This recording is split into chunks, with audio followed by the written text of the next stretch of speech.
주님을 바꾸지 않으리. 오늘 2023년 새해 첫날 첫 주일에 주님 앞에 함께 예배하는 여러분에게 놀라운 은혜의 복이 함께 하시기를 바라겠습니다. 여러분의 삶에 가정에 주신 기업 가운데 하늘의 놀라운 은혜와 기름진 복이 또 풍성한 은혜가 여러분 가운데 채워지기를 바라겠습니다. 올해 우리 교단총회 주제가 복음의 사람 예배자로 살게 하소서였습니다. 저도 우리 교회가 총회 주제를 따라서 제가 올 한 해 동안 좀 집중하고자 하는 것들을 따라서 잘 맞춰져 있다 생각이 들어서 이 주제를 그대로 쓰기로 했습니다. 한번 따라해 볼까요? 복음의 사람 예배자로 살게 하소서. 제가 복음의 사람 하면 여러분은 예배자로 살게 하소서 크게 한번 해보겠습니다. 복음의 사람 복음의 사람. 올 한 해 동안 이 표를 집중적으로 좀 외쳐보면서 기도하면서 함께 달려갈 수 있기를 소망합니다. 복음의 사람이란 무엇인가? 복음의 사람이 무엇인가요? 오늘 이 복음의 사람이라고 하는 이 단어는 내가 누구인가, 우리는 누구인가에 대한 존재론적 질문 앞에서 주신 답 가운데 하나입니다. 제가 소그룹 성경 공부를 하거나 제자훈련을 할 때 자주 묻는 질문들이 있습니다. 처음 시작하면서 서로를 소개하면서 나는 누구인가를 써보게 합니다. 1번부터 10번까지 써보면 대개 1번, 2번, 3번에서 내가 누구인가를 가장 많이 생각하고 집중하고 많이 비중을 두고 있는 내용들이 소개됩니다. 그래서 나는 누구입니다. 나는 누구입니다. 어떤 분들은 가정을 중심으로, 어떤 분들은 교회를 중심으로, 어떤 분들은 사회적 지위와 명예를 중심으로, 또는 신앙을 중심으로 이렇게 쓰시는 분들이 종종 있습니다. 여러분들도 한번 생각해 보시고 써보시면 좋겠습니다. 나는 누구인가? 오늘 복음의 사람이라고 하는 것은 나는 누구인가에 대한 하나의 답변으로서, 응답으로서 기록된 말씀이다. 이렇게 이해해 볼 수가 있습니다. 오늘 본문 말씀 보게 되면 나는 누구인가에 대하여 몇 가지로 이렇게 설명합니다. 4절 말씀 보니까 하나님이 자기의 백성을 판결하시려고 그랬어요. 자기의 백성. 하나님께서 나타나실 때 천지를 지으신 하나님, 해 뜨는 데서부터 지는 때까지 함께 하시는 그 하나님이 하나님의 사람들을 찾으실 때 오늘 뭐라고 부르냐면 자기의 백성들을 이렇게 얘기합니다. 5절 말씀 보니까 이르시되 나의 성도들을 그랬어요. 나의 성도들을 내 앞에 모으라. 성도들이라고 말하고 있습니다. 또 5절 하반절 보니까 그들은 제사로 나와 언약한 이들이니라. 제사로 나와 언약했다라고 하는 이야기는 뭐냐면 하나님께서 이스라엘 백성들에 대해서 나는 너의 하나님이 되어주겠다, 너는 나의 백성이 될 것이다. 무엇으로 언약을 했느냐? 제사로 언약을 했다는 거예요. 그 제사가 뭐예요? 짐승을 잡아서 짐승의 피로 제단 뿔에 발라드리고 짐승을 잡아서 번제단에 올려드리면서 하나님과 우리와 사이에 하나님은 우리 하나님, 우리는 하나님의 거룩한 자녀의 백성이라고 하는 그 언약을 세우셨다는 거예요. 무엇으로? 제사로. 오늘 우리로 말하면 예배로 이 말입니다. 예배로. 여러분 보통 결혼식 할 때 신랑 신부가 이렇게 가운데로 들어옵니다. 한쪽은 신랑 측, 한쪽은 신부 측 이렇게 해서 주로 앉게 되는데 가운데로 들어오게 됩니다. 우리 전통 문화에서는, 전통 결혼식에서는 그런 게 없어요. 근데 우리가 가운데로 들어오게 된 건 주로 기독교적 전통을 가지고 있는 겁니다. 그 전통이 어디에서 왔느냐? 제사에서 왔습니다. 하나님께 제사를 드릴 때 짐승의 배를 갈라서 하나님께 제사를 드렸단 말입니다. 그때 그 배를 가르는 장면을 우리가 연상하면서 우리가 결혼식 할 때 이렇게 가운데로 들어오는 거예요. 다시 말씀드리면 결혼이라고 하는 것은 하나님과 우리 사이에 생명을 들여서 짐승의 배를 갈라서 하나님께 제사를 드리면서 언약했던 것처럼 결혼이라고 하는 것은 너와 나 사이에, 가족과 가족 사이에 이렇게 짐승을 잡아 생명으로 언약한 것처럼 그렇게 너와 나 사이에 쉽게 말하면 언약 또는 계약 관계로 간다. 이렇게 이해하시면 좋을 것 같아요. 결혼이라는 게 그렇다는 겁니다. 쉽게 헤어지고 쉽게 결혼하는 것이 아니라 생명을 걸고 내가 이 약속 지키겠다. 그런 마음으로 가자 하는 거예요. 오늘 하나님께서 이스라엘 백성들을 내 백성아 또는 자기의 백성이라, 나의 성도들이라 이렇게 말씀하시고 제사로 나와 언약한 사람들이라 이렇게 말씀하고 있습니다. 오늘 본문 이후에도 보면 7절에 이렇게 기록합니다. 내 백성아 들을지어다. 그리고 내가 말하리라 이스라엘아 내가 너에게 증언하리라. 하나님께서 이스라엘 백성들에 대해서 이렇게 말씀하고 있습니다. 하나님께서 이스라엘 백성들에게 내 백성아 이스라엘아, 그리고 23절도 이렇게 말합니다.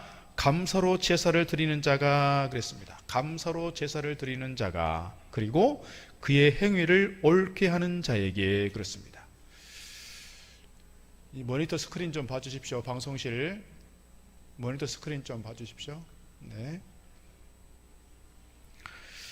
오늘 본문 시편 50편에서 오늘 우리가 누구인가, 나는 누구인가에 대해서 거듭거듭 말씀해주고 있는데, 하나님의 백성이라고, 또는 성도라고, 또는 제사로 언약한 사람들이라고, 또 백성이라, 이스라엘이라, 감사로 제사를 드리는 자라, 그의 행위를 옳게 하는 자라, 이렇게 거듭거듭 우리의 신분에 대해서, 우리의 정체성에 대해서 계속 답변을 해주고 있습니다.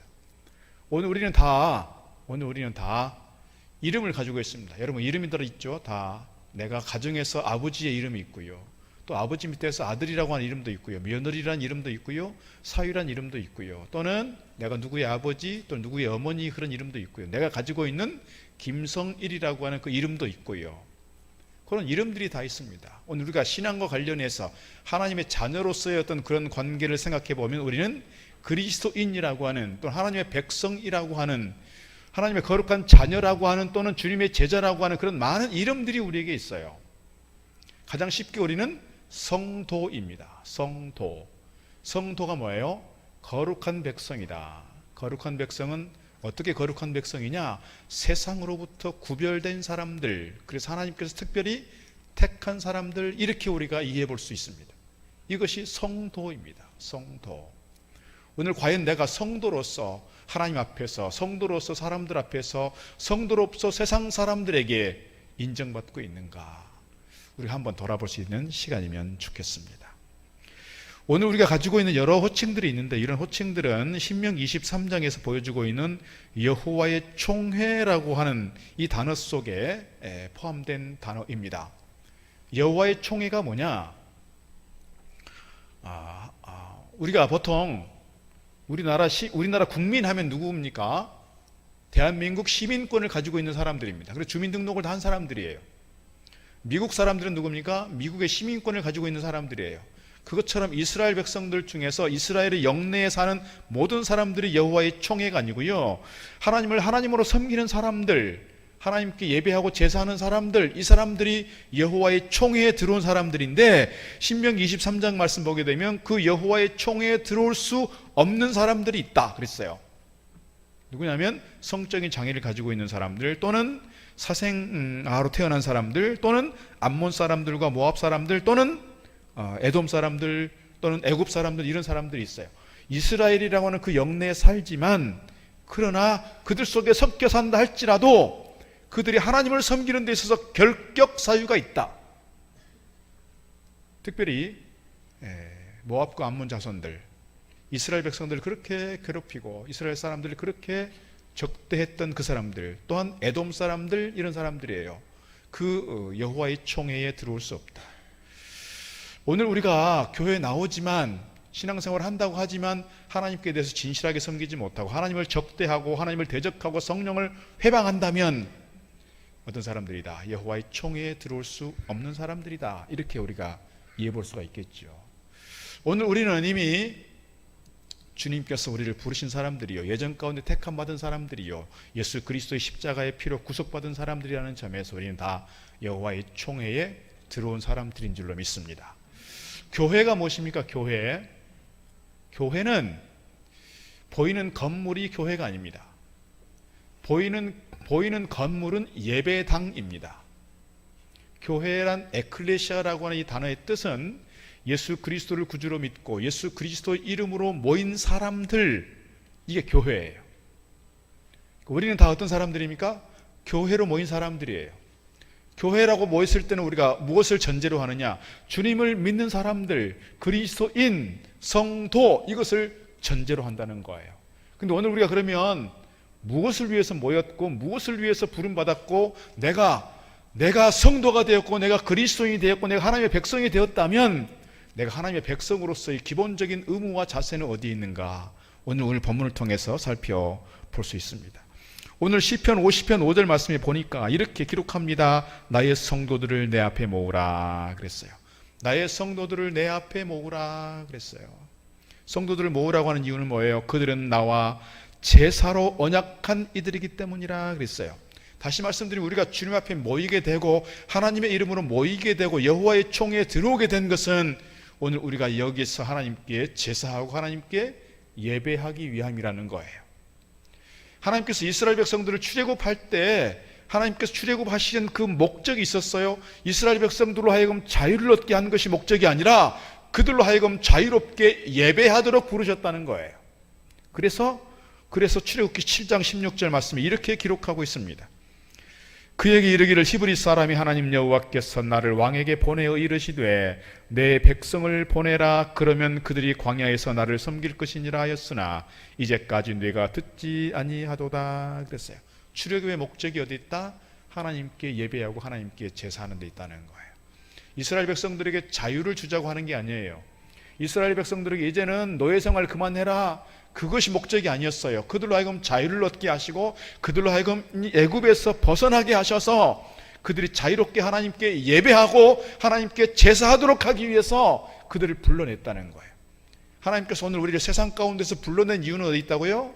우리로 하여금 하나님을 예배하고 하나님께 제사하도록 하기 위함이라는 거예요. 출애굽기 8장 8절 말씀 보게 되면 바로도 똑같은 얘기를 하고 있어요. 바로가 모세와 아론을 불러 이르되 여호와께 구하여 나와 내 백성에게서 개구리를 떠나게 하라. 내가 이 백성을 보내리니 그들이 여호와께 제사를 드릴 것이니라. 10가지 재앙이 계속 반복될 때마다 바로가 그래 보내줄게 그러다가 마음이 돌이켜서 그의 마음이 완악해졌고 결국 10가지 재앙을 다 경험하게 됩니다. 그리고서 결국 보내는데 그가 계속해서 뭘 알고 있어요? 이스라엘 백성들이 지금 나가야 되는 것은 하나님께서 바로를 통해서 나에게 계속해서 요청해 오고 요구해 온 것이 있는데 그것은 그들로 하여금 광야에 나가서 자유롭게 예배하고 제사하겠다. 알아요. 바로도 그걸 알고 있다고요. 그런데 그 고센 땅에 살고 있는 200만 300만 명이 되는 그 많은 사람들을 한꺼번에 보낼 수가 없어요. 왜요? 경제적인 문제가 있고 정치적인 문제가 있거든요. 그 사람들 보내고 나면 심각한 타격이 올 거예요. 그러니까 함부로 내보낼 수가 없어요. 그래서 보내려고 했다가 안 돼. 또 한 대 맞고 보내자. 또 안 돼. 그래서 결국은 장자의 죽음까지 가게 되었고 결국 보내게 됐습니다. 하나님께서 이스라엘 백성들로 하여금 출애굽하게 한 중요한 목적이 자유를 얻고자 함이 아니라 그들로 하여금 하나님께 예배하도록 하기 위함이라는 거예요. 하나님께서 오늘 우리를 부르신 것은 우리가 세상 가운데서 자유를 얻는 것도 중요합니다. 우리가 예수 믿음으로써 우리가 복 얻는 것도 중요합니다. 우리가 승승장구한 것도 중요합니다. 마음의 평안함을 얻는 것도 중요합니다. 강건함의 은혜를 입는 것도 중요합니다. 그러나 더 중요한 본질적 목적이 있다. 하나님께 예배하기 위함이라. 오늘 하나님께서 이를 위해서 우리를 부르신 줄로 믿습니다. 출애굽기 19장 말씀 보게 되면 더 분명하게 이야기하고 있습니다. 세계가 다 내게 속하였나니 너희가 내 말을 잘 듣고 내 언약을 지키면 너희는 모든 민족 중에서 내 소유가 되겠고 너희가 내게 대하여 제사장 나라가 되며 거룩한 백성이 되리라. 너는 이 말을 이스라엘 자손에게 전할지니라 그랬습니다.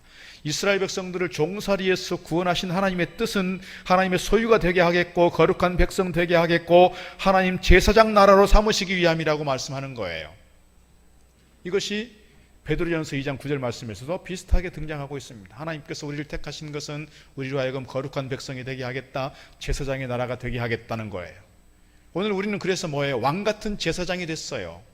거룩한 나라가 됐어요. 제사장의 나라가 됐어요. 그러한 우리의 신분을 얻게 되었다는 거예요. 여러분, 미국 시민권 한번 얻으려면요, 이게 보통 일이 아닙니다. 영주권 얻는 것도 쉽지 않아요.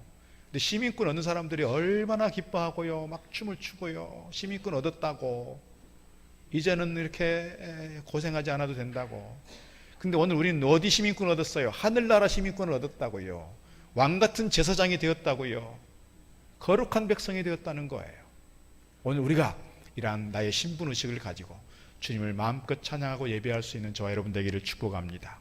이사야 43장에서도 하나님께서 우리를 지으신 목적을 분명하게 말씀하고 있습니다. 내 이름으로 불려지는 모든 자 곧 내가 내 영광을 위하여 창조한 자를 오게 하라.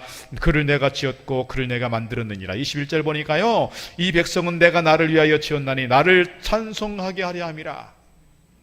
나를 찬송하게 하려고 내가 내 백성들을 불렀고 그들을 지었다. 내 영광을 위해서 그들을 불렀다고 반복해서 말씀하고 있습니다. 오늘 하나님께서 우리를 거룩한 주의 백성 삼으신 것은 우리로 하여금 하나님을 찬송하게 하고 예배하게 하고 하나님께 영광 돌리도록 부르심인 줄 믿습니다. 이 믿음 안에서, 이 신앙 안에서 힘써 주님을 섬기고 예배하는 저와 여러분 되기를 바라겠습니다. 송구영신 예배 때 지미 카터에 대한 이야기를 했습니다. 대선 유세 중에서 그렇게 바쁘고 그렇게 험난한 유세 과정 속에서도 결코 놓치지 않았던 것은 주일마다 자기가 섬기던 교회를 쫓아가서 예배했다는 거예요. 아이들을 가르쳤다는 거예요. 결국 그를 통해서 모든 백성들이, 많은 미국의 국민들이, 아, 이분은 하나님과 약속을 잘 지키는 사람이구나, 분명한 신앙이 있는 사람이구나, 이 사람은 신뢰할 만하구나 싶어서 그에게 표를 주었다는 이야기 했습니다. 우리 인생에서 가장 바쁘고 힘들고 어려워도 그 무엇보다도 예배를 놓치지 않고 예배를 우선하고 주일 성수를 잘 지켜갈 때 하나님께서 우리에게 성공의 길로, 승리의 길로 인도해 주실 줄로 믿습니다. 사도 바울은 우리의 존재 목적에 대해서 분명히 말씀하면서 우리가 먹든지 마시든지 무엇을 하든지 무엇을 위해서, 주님 영광을 위해서 거듭거듭 강조하고 있습니다.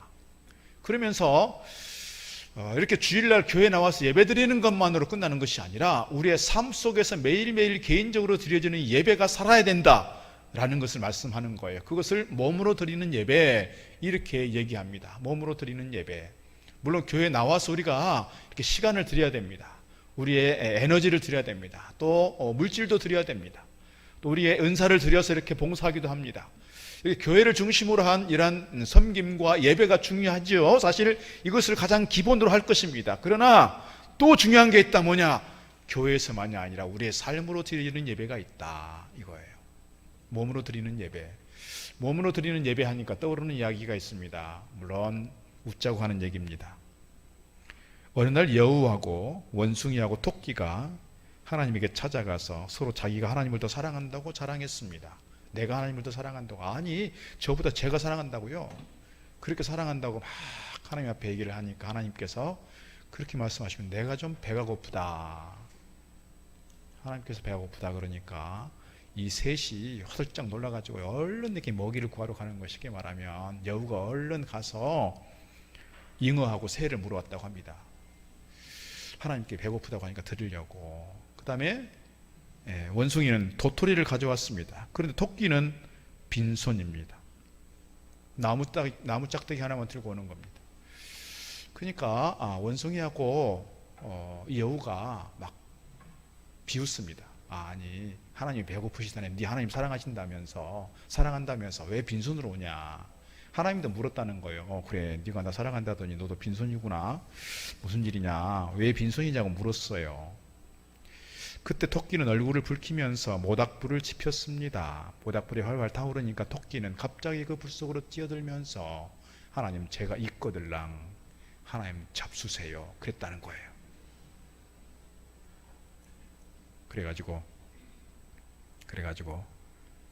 토끼의 마음을 알게 된 하나님께서 그 하나님 사랑하는 마음을 높이 평가해서 모든 사람들이 우러러 보도록 달에다가 옮겨놨다는 거예요,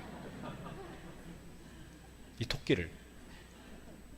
그래서 보름달만 되면 늘 사람들이 토끼를 보면서, 아, 토끼가 저렇게 하나님을 사랑했다지, 이렇게 했다는 거예요. 믿거든 말거든 뭐 중요한 건 뭡니까? 중요한 건 우리의 몸으로, 우리의 전 존재로 하나님께 드린다라고 하는 것, 그것도 기쁨으로 흔쾌히 주님 앞에 드릴 때 주님께서 기뻐하시는 줄로 믿습니다. 어떤 남편이 있었다고 합니다. 주일만 되면 아내를 집안 대표로 해서 교회를 보냈다고 합니다. 당신이 갔다 와, 당신이 우리 대표잖아, 그리고 보냈어요. 그리고 자기는 집에서 텔레비전을 보든지 친구들하고 놀러 가든지 늘 쉬었습니다. 어느 날 밤 남편이 꿈을 꾸었습니다. 그는 자기 아내와 함께 죽어서 하늘나라에 가게 되는데 천국문 앞에서 문지기가 말합니다. 당신 둘 중에 대표로 아내만 들어오라고.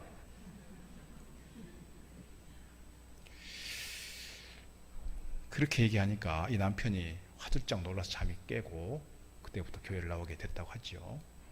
아무리 가까운 관계여도 대표로 누구를 보낼 수 있는 건 아닌 것 같아요. 주일 성수하고 예배를 드리는 데 있어서 내가 내 몸으로 잘 드리는 것, 내 몸으로 교회 예배당에, 예배 현장에 나오고 하나님을 찾고 기도하고 제사 드리는 것 중요하다, 이렇게 말씀드리고 싶습니다.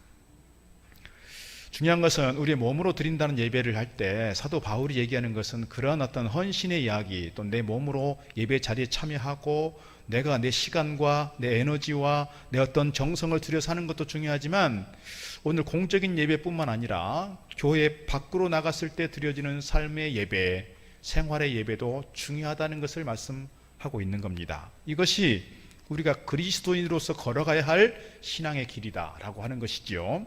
로마서 12장 1절에서 이렇게 말씀하고 있습니다.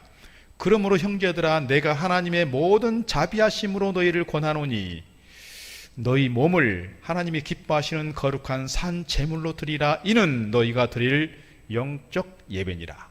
여기서 몸이라고 하는 것은 우리 육신만을 상징하는 것이 아닙니다. 뭐냐면 지정의를 포함한 내 전인격적으로, 내 전 존재로, 내 온전한 모든 것을 다 드려서 이 말이에요.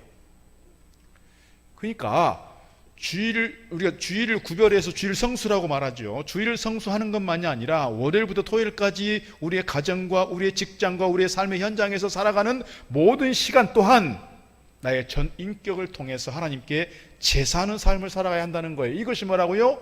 영적 예배라는 거예요. 예수님께서 사마리아 여인과 대화하실 때 그런 말씀 드렸습니다. 여기서 제사하고 저기서 제사하는 것이 중요한 것이 아니라 우리가 영과 진리로 하나님께 예배할 때가 온다.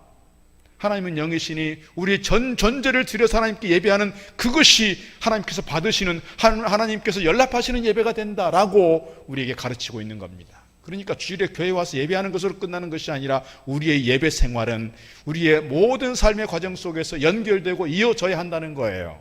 이것을 우리에게 말씀하고 있습니다.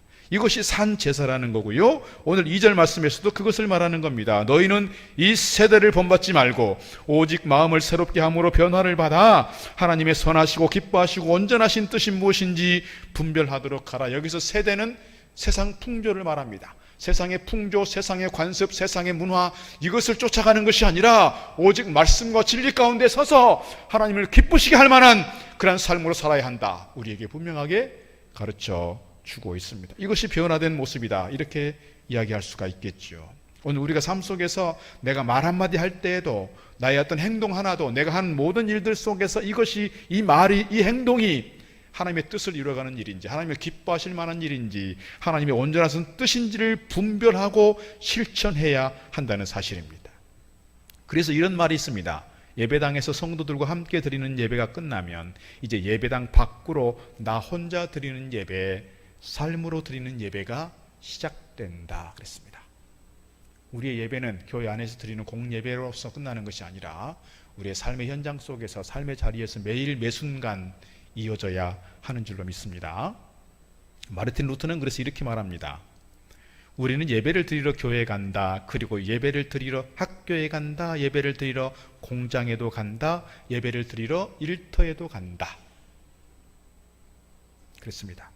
그러면서 이어서 이렇게 말합니다. 자신의 일을 열심히 수행함으로써 인류 복지의 향상에 기여할 수 있다면 그것은 곧 하나님을 기쁘시게 하는 일이다. 칼뱅도 그런 얘기 했습니다. 칼뱅, 우리 장로교를 만드신 칼뱅도 이런 얘기를 했습니다. 소명에 대한 이야기를 할 때, 여러분, 성직은 어떤 것이 성직입니까, 여러분? 목사가 되는 게 성직인가요? 장로가 되는 게 성직인가요? 선교사가 되는 게 성직인가요? 그분이 말하는 성직의 개념은 그렇지 않아요. 그분이 말하는 성직의 개념은 내가 무슨 일을 하든지 이 일을 통해서 하나님께 영광이 되고, 이 일을 통해서 사람들에게 은혜를 끼치고 감동을 주고 주의 사랑과 은혜와 복음을 흘려보낼 수 있는 통로가 된다면, 내가 어떤 직업을 가지고 있든 어떤 일을 하든 그것이 곧 성직이다. 그것이 곧 소명이라고 말하는 거예요. 목사만 성직이다? 아니에요. 우리 모두가 다 성직을 가질 수 있어요. 그것이 하나님을 위한 일이라면, 하나님께 영광이 되는 일이라면, 그것이 사람들에게 은혜를 끼치고 복음을 흘러가고 하나님의 은혜와 사랑을 흘려보낼 수 있는 통로가 된다면 그것은 다 성직이요, 그것은 우리가 받은 소명이라는 거예요.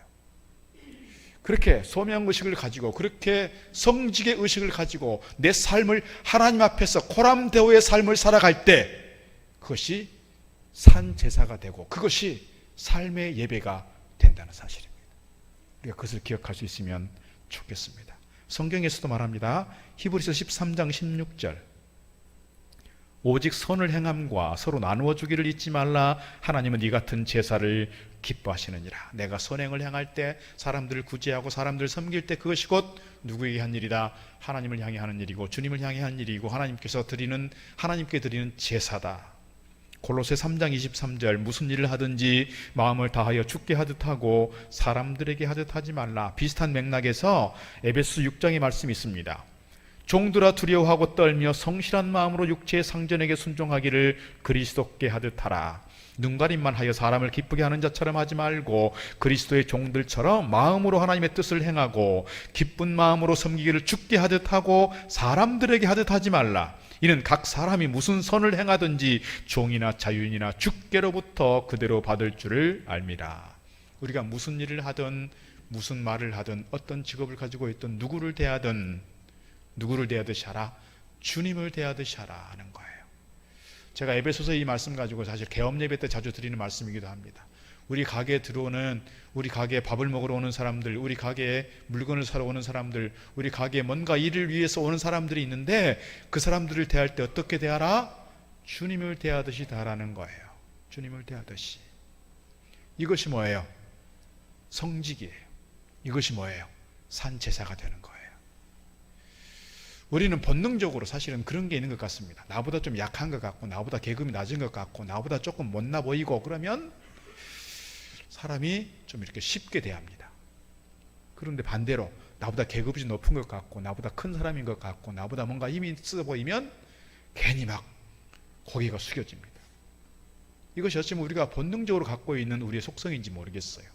그러나 오늘 말씀 통해 주는 것은 우리가 특별히 나보다 어렵고 힘들고 약한 사람들에 대해서, 장애를 가진 그 사람들에 대해서 그렇게 무시하거나 함부로 대하는 것이 아니라 그들은 누구처럼? 주님처럼 대하자. 주님처럼. 그래서 필요한 것들을 공급해주고 함께 사랑으로 돌볼 때 그것이 곧 누구에게 한 것이다? 주님께 한 것이라 그랬어요. 그래서 주님께서 마태복음 25장 말씀을 통해서 이 작은 자 하나에게 한 것이 곧 내게 한 것이라 그러면서 그렇게 열심으로 섬겼던 사람들을 우편에 앉히셔서 그들에게 칭찬을 주시고 그들에게 상급을 주셨습니다. 이것이 어떤 삶이에요? 삶으로 드리는 예배자의 모습이라는 거예요. 오늘 우리가 두 가지 말씀 오늘 드리는 겁니다. 하나는 교회에 나와서 드리는 공예배에 대해서 우리가 집중하자. 공예배를 통해서 우리가 우리의 신앙을 늘 다지고 우리가 영의 양식을 늘 공급받고 우리가 일주일 동안 살아갈 힘을 얻고 가면 좋겠다. 더 나아가서 우리가 우리의 삶의 현장 속에서 날마다 주님을 섬기고 날마다 주님 말씀 따라 살아가는 가운데 오늘 우리의 모습이 맛을 잃은 소금의 모습이 아니라 오늘 우리의 모습이 빛을 잃은 모양만 등불되어버린 그런 모습들이 아니라 정말 맛을 내놓을 수 있는 소금, 또 빛을 낼 수 있는 등불이 되어서 세상을 밝게 하고 이를 통해서 주님을 기쁘시게 하는 저와 여러분의 삶이 되기를 주의 이름으로 축복합니다. 기도하겠습니다. 하나님 아버지, 2023년 오늘 저희들이 복음의 사람 예배자로 살게 하소서 이 표를 가지고 시작합니다. 오늘 우리의 신분이 무엇보다도 하나님의 거룩한 백성이요 성도요 그리스도인의 신분인 것을 다시금 깨닫게 하시니 감사드립니다. 저희들을 성도로 부르고 그리스도인 되게 하고 하나님 백성 삼으신 것은 오늘 저희들로 하여금 함께 모여 예배하라고 제사하라고 부르신 줄 믿습니다. 저희들이 함께 모여 드리는 예배에 집중하고 세상의 그 어떤 일보다도 주의를 성수하고 어떤 일보다도 예배 드리는 것을 우선하며 이를 통하여 하나님께 힘을 얻고 세상에 승리할 수 있는 저희들 되도록 축복하여 주시옵소서. 뿐만 아니라 교회에 나와서 드리는 예배만 아니라 우리의 가정으로 돌아가고 삶의 현장으로 돌아가고 일터로 돌아가서 우리 하루하루의 삶이 매일 매순간의 삶이 주님을 기쁘시게 하며 하나님의 선하신 뜻을, 하나님의 거룩한 뜻을 아름답게 펼쳐낼 수 있는, 그래서 정말 맛없는 소금, 맛을 잃은 소금이 아니라 정말 맛을 낼 수 있는 소금이요, 세상에 빛을 낼 수 있는 등불의 역할을 잘 감당함으로써 하나님께 영광이요, 우리를 통해서 하나님의 은혜를 증거할 만한 통로 되게 하여 주옵소서. 예수 그리스도 이름으로 기도드리옵나이다. 아멘. 나무와 과도 주님을 바꾸지 않으리. 다른 어떤 은혜 구하지 않으리. 오직 주님만